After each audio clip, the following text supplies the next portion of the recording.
Hey guys, how are you doing? So it's Crypto Insight UK here, bringing you back another YouTube video. What we're going to talk about today is the potential that alt season might have started, or are we seeing the first few signs of that?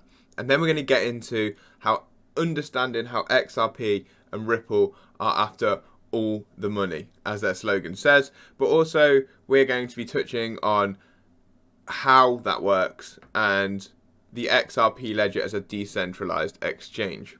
So we're going to get into that right now. Let's just start with price action. So Bitcoin, if we finish today where we are, we'll have our daily close above the 200 moving average, which we've not had, as I've said, for a little while. Since 23rd of December, we haven't had that close, so that's looking positive. Ethereum, we did just have it close over the 200 yesterday, as you can see here, and we've had a continuation candle if we finish here today. And XRP, we're still underneath those timelines, but those moving averages, but are we going to see that continuation? So we'll look quickly on the weekly, what's going on there. XRP, we have reclaimed the moving average, as I said, if we close where we are today. Ethereum, a very strong looking weekly close there, really pushing above that moving average, but we are still in the range of 3,300 top for Ethereum, and the same thing for Bitcoin.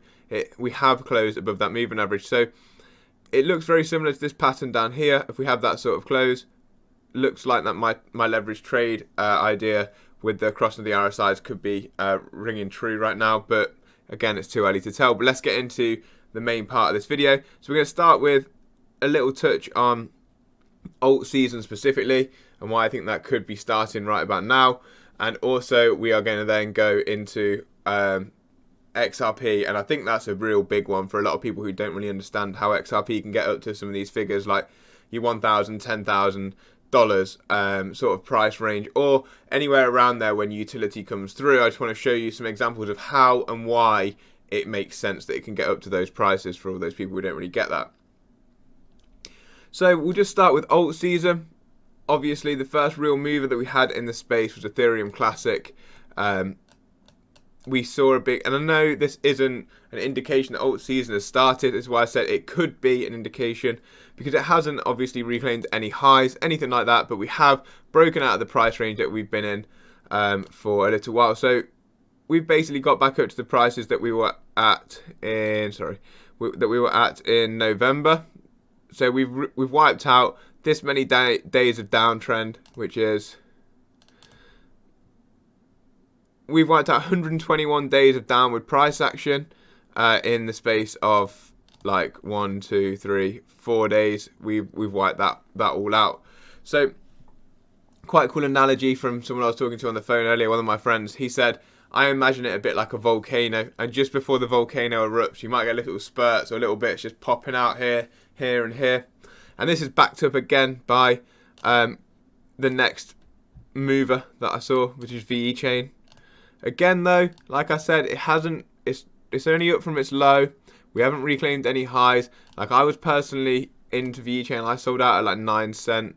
Somewhere in here. I was in at like 1 cent last year, sold out like 9, 10 cent in around here. Yes, I was well early, missed out on a further 160%, but I still made 900% because I was in at less than a cent. So, but that's not, it's kind of irrelevant to this story. I'm just talking about it because what I'm saying is we've been all the way up here at 27 cent. And yes, we've had a pop up to 7 cent now, and it is a big move. Let's be completely frank about that. Like, just the same as Ethereum Classic. I know I didn't measure the percentages, but we've done 2 days. We've done 46% so far for VE Chain. And let's just go back to Ethereum Classic, so I can just show you what the move was there if I can find it on my charts. Give me 1 second. Here it is. So let's just see what sort of move we did there. We did a big move there too, so let's just go from the main bulk of the move. In like 3 days, we did a 94% move on Ethereum Classic. And then we've had also Zaliqua, which is moving as well. In Zaliqua, we have moved to the top. We moved 155% in 7 days. So could this be the start of an alt season? It's too early to tell for sure, but there's definitely some indication there, because it's nice to see some alts popping off double figures every few days. And these aren't really small caps. Let's just have a quick look at CoinMarketCap, how big these market caps are. So we've got Zaliqua, which is ranked 73rd on CoinMarketCap. We've got Ethereum Classic, ranked 28th on CoinMarketCap. And we've got, what was the other one? VE Chain. We've got VE Chain, which is ranked 32nd on CoinMarketCap. So they're all within the top 100, or within the top 80 actually. So it's definitely, I'd have my eyes on the charts if I was in your guys' position.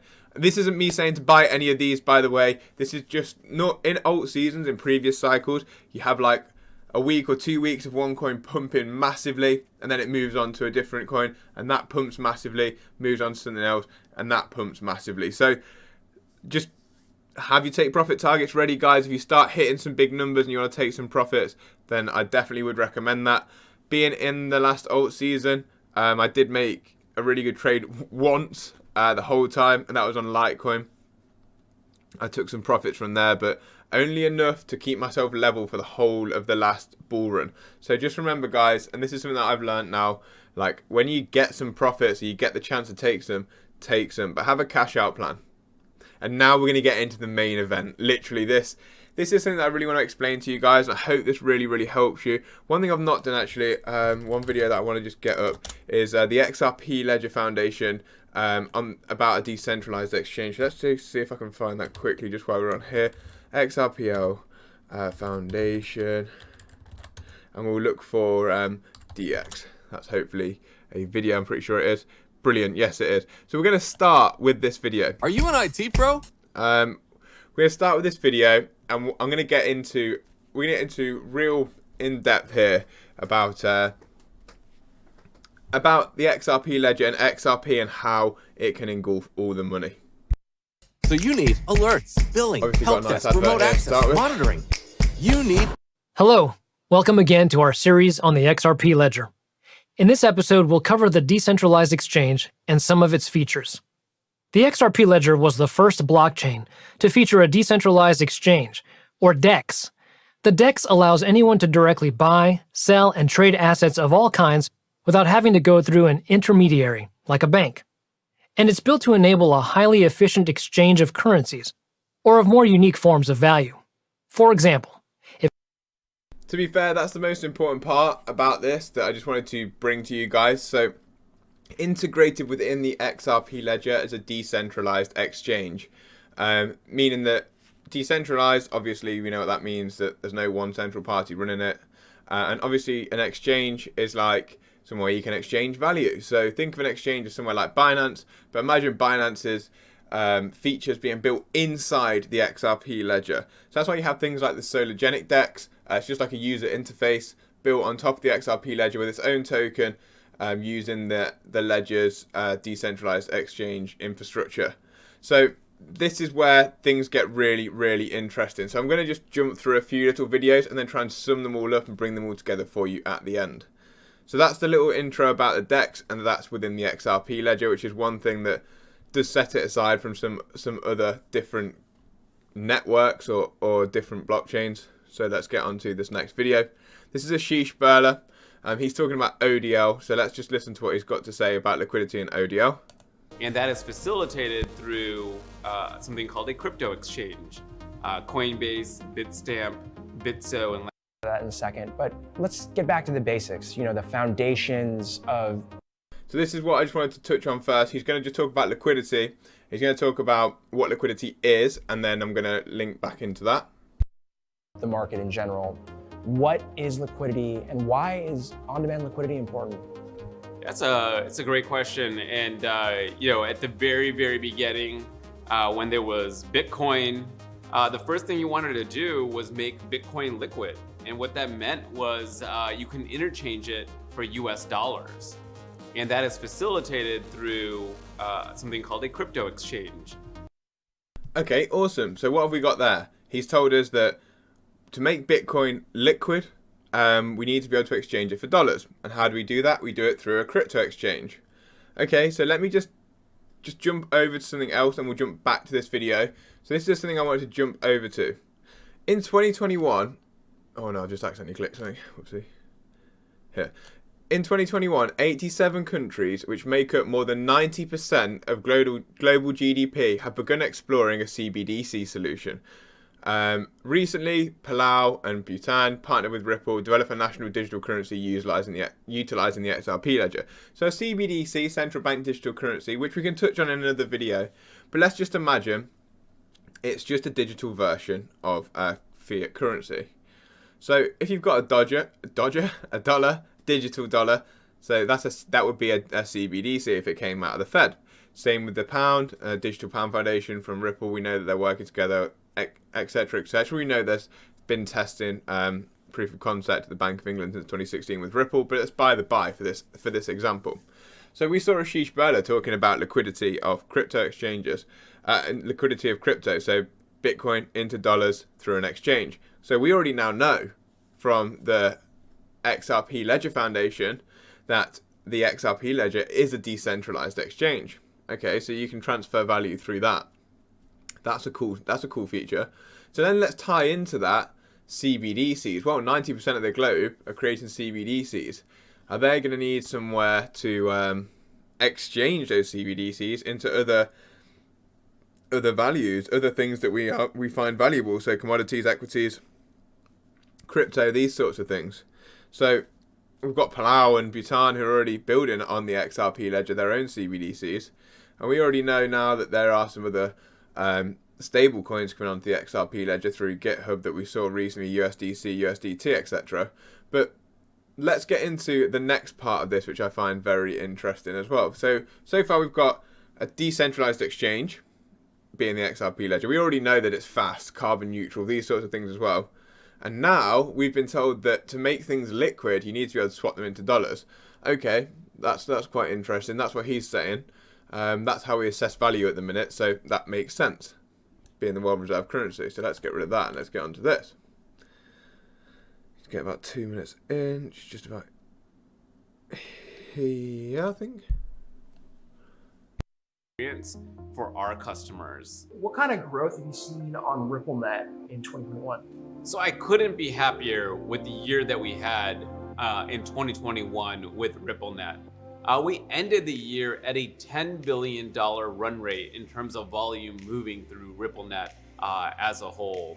And we're in 22 destination markets with on-demand liquidity. And that was a core piece of feedback that we heard from customers. They want that product, but they want it in more destinations. We're close to having global coverage of ODL, which is super exciting. So what's he just said there? We've got 22 different countries using ODL so far, and they're close to having world coverage. So what's ODL? It's Ripple's on-demand liquidity feature that directly leverages XRP.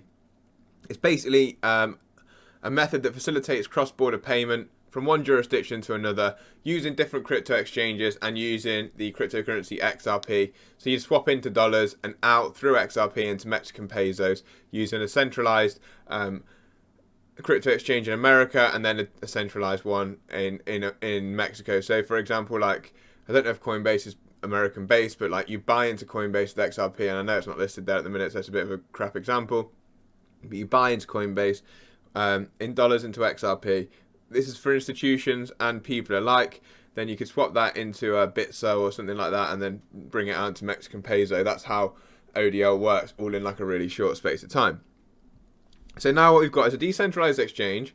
We've got 22 countries using different Ripple corridors. So we're basically creating a network, and then we've got people wanting to exchange their current currencies, whatever that currency might be, using that ODL mechanism. Okay, so that's just in fiat value that we've got at the minute, okay? So when I say fiat value, I'm talking dollars, pounds, currencies that we use at the minute. And then this is another interesting point. Upwards. XRP, I should say. XRP are going to move upwards. These are the future, no question. And I think, I was anecdotally talking to a finance director I know in the Middle East earlier on, American finance director of a big corporation, and he said the whole attitude towards crypto and digital payments in the Middle East has changed almost overnight since the Russians invaded Ukraine. They're starting to take this very, very seriously. Another very interesting point. So people are now starting to take crypto very, very seriously all of a sudden.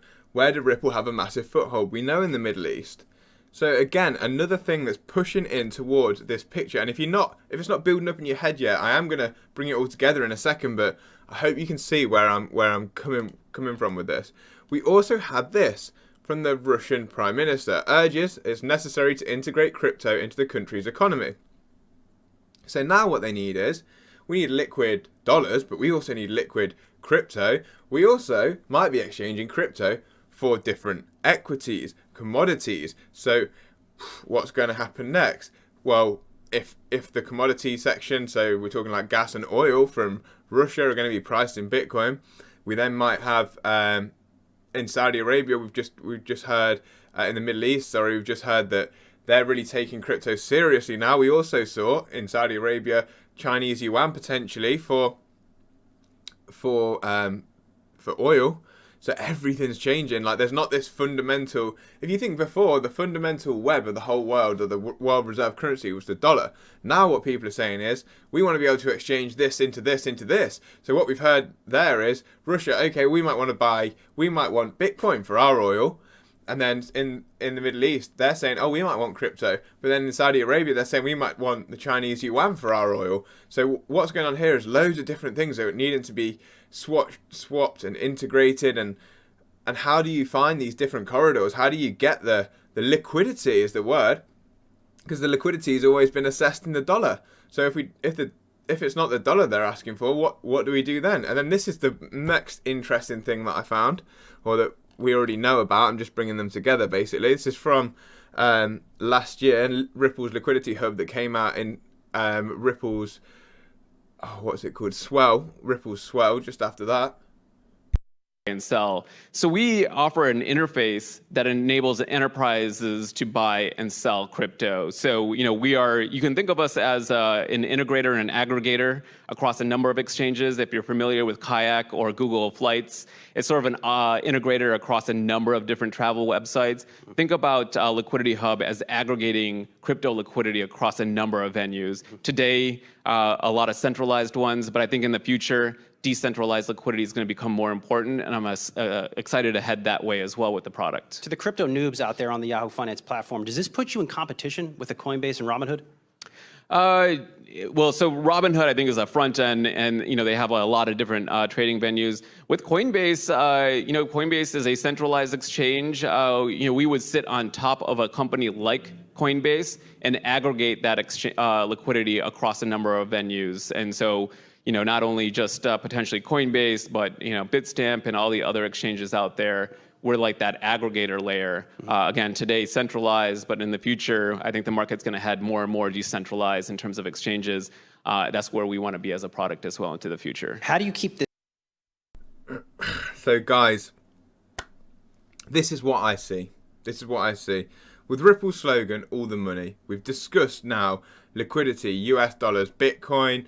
We've discussed commodities, so we've got your gas, your oil, Chinese yuan, like that's obviously another fiat currency. We know that 90% of global GDP is exploring CBDCs. So what are they all going to need? These are all going to need some kind of network and a way to exchange. And what are Ripple saying here?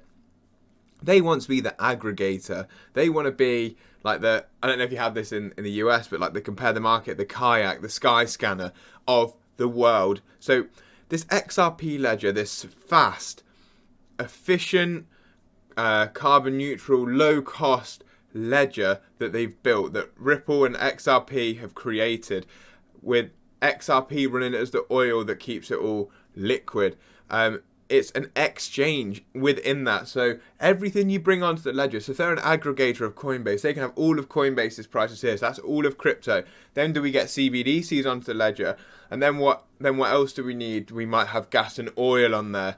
This is how we get huge price predictions for the XRP token itself, because you've got to think of the XRP token as an exchange token, because that is essentially what it is.